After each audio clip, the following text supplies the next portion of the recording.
Uma curiosidade sobre o problema da candidatura do Lula, que essa semana veio à tona e adquiriu uma importância muito grande nas redes sociais.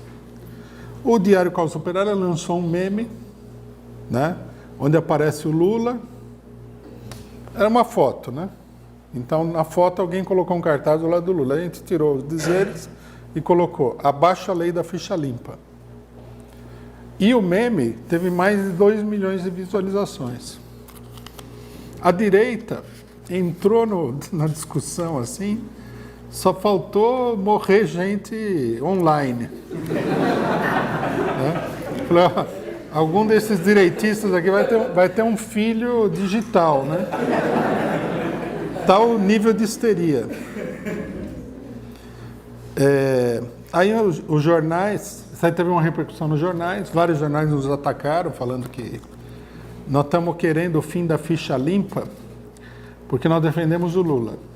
Não, tem nada a ver. Nós fomos contra a lei da ficha limpa desde o primeiro momento que alguém falou em lei da ficha limpa. Por quê? Porque isso é um atentado, né, aos direitos democráticos da população. Veja a manipulação. Segundo a Constituição, todo poder emana do povo. A compreensão do regime político-burguês dessa frase, que é uma frase importante, é que o poder emana do povo, porque o povo escolhe os seus representantes. Por isso a frase continua: em seu nome será exercido. Então o povo elege o deputado, o senador, o governador, o presidente, né? O poder dessas autoridades emana do povo. Elas só têm legitimidade porque elas foram escolhidas pelo voto popular, né? E só tem legitimidade, né, o exercício do poder em nome do povo. Claro que no Brasil isso aí é um verdadeiro conto de fadas, porque a gente elege cada canibal aí, que nem o Dória, né? Não dá para colocar o Dória nesse quadro do poder emana do povo. Mas enfim, se essa é a realidade, que o poder emana do povo, então nós não podemos ter um poder que se coloca acima do poder do povo. O povo tem o direito de escolher o candidato que ele acha melhor. Não pode vir aí um tribunal, juízes que ninguém elegeu, ninguém nem sabe. Esses do TRF4, você olha assim, como é que esse povo chegou aí? Quem colocou essa gente? Quem são essas pessoas? Né? Porque no Brasil tem uma mentalidade que é assim: se você botar uma gravata, falar de maneira solene, usar alguma frase em latim, você é grande. Por quê? Quem que disse?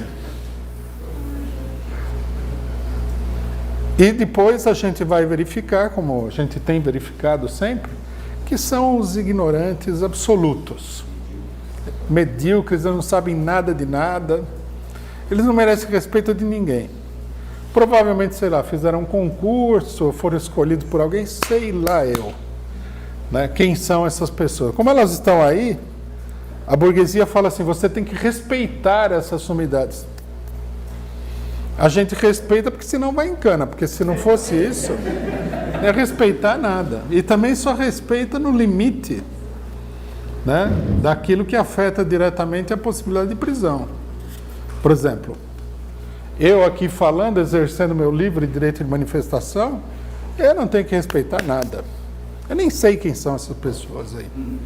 Não sei de onde eles saíram, não sei quem que deu para eles o direito de julgar, né, o Lula, nem nada do gênero. Sem falar no papelão que eles fizeram no próprio julgamento, que eu não vou entrar aqui porque são detalhes bestas.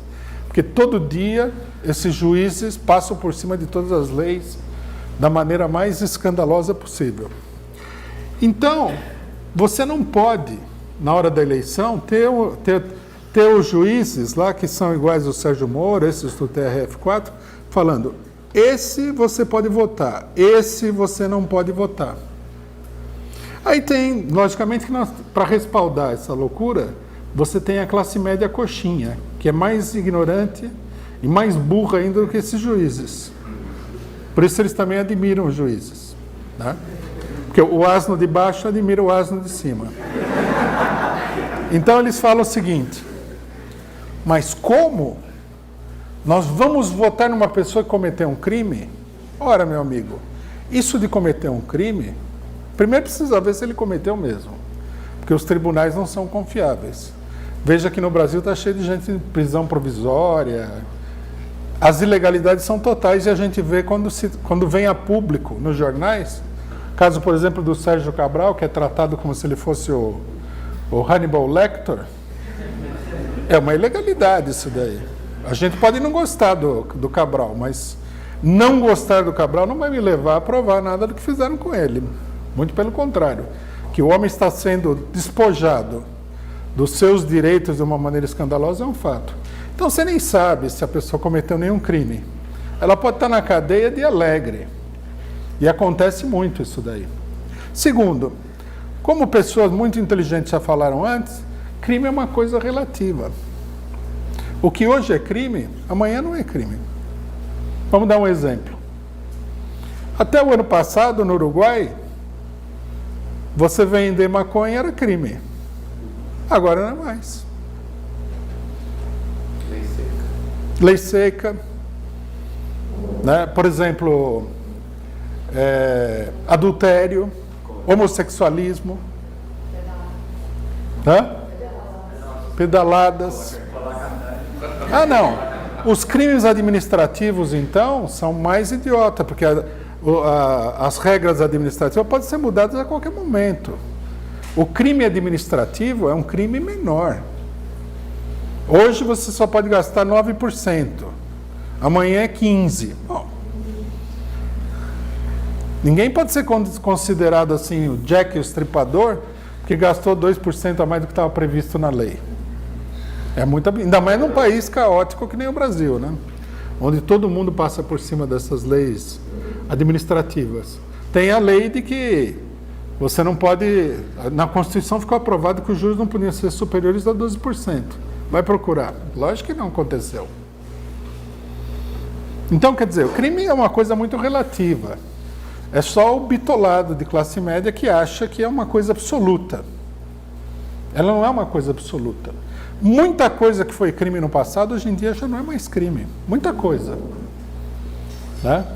E depois o crime também tem atenuantes, tem situações, todas as pessoas são seres humanos, incorrem em erros, etc. e tal. Então, esse negócio de que o criminoso não pode ter os direitos é absurdo. É totalmente absurdo. O cidadão está sendo processado, foi condenado. Quem tem que decidir se ele pode ser eleito ou não é o povo. A eleição tem que ser a vontade do povo. A vontade do povo não pode ser tutelada por pessoas XYZ que ninguém sabe nem quais são.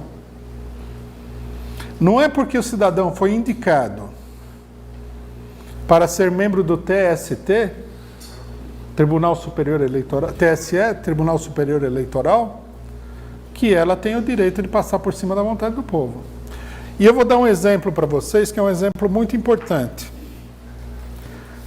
Num determinado momento, na Irlanda do Norte, né, o Ulster, que é uma província, até hoje é uma província britânica, o IRA, 20 e tantos militantes do IRA, não me lembro quantos aí, na década de 70, se não me engano, foram presos acusados de assassinato, alguma coisa assim. Eles, vejam bem vocês, eles não foram presos acusados de crime político. Eles foram presos acusados de crime comum.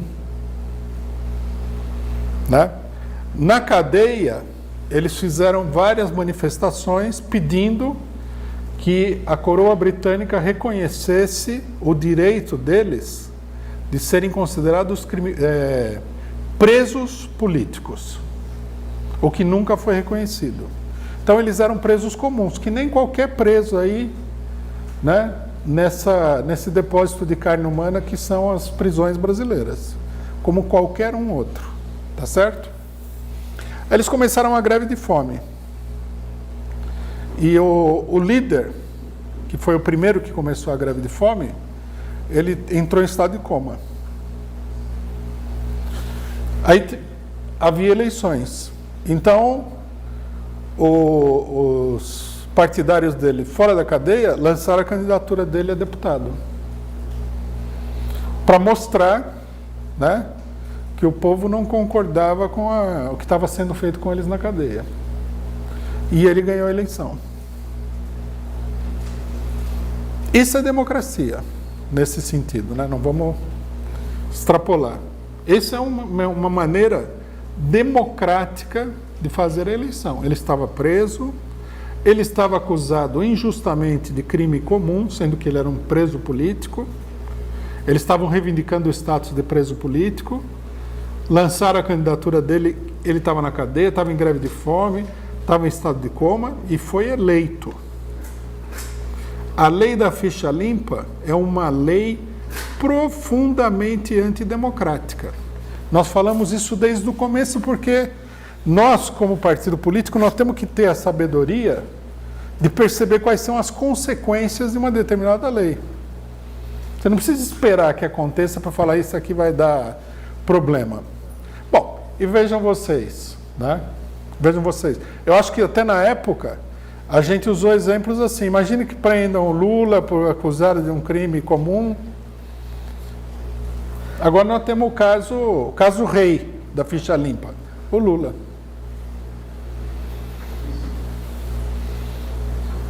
A condenação está sendo usada para impedir que a pessoa eleitoralmente mais popular do país concorra às eleições. Então, nós temos que exigir a revogação da lei da ficha limpa. Até porque isso aí não vira nada, né? Você vê que a lei da ficha limpa está aí, todo mundo viu o Congresso Nacional em ação. É motivo de escândalo até fora do Brasil, né? Todo mundo olha e fala assim, nossa, que cambada, né?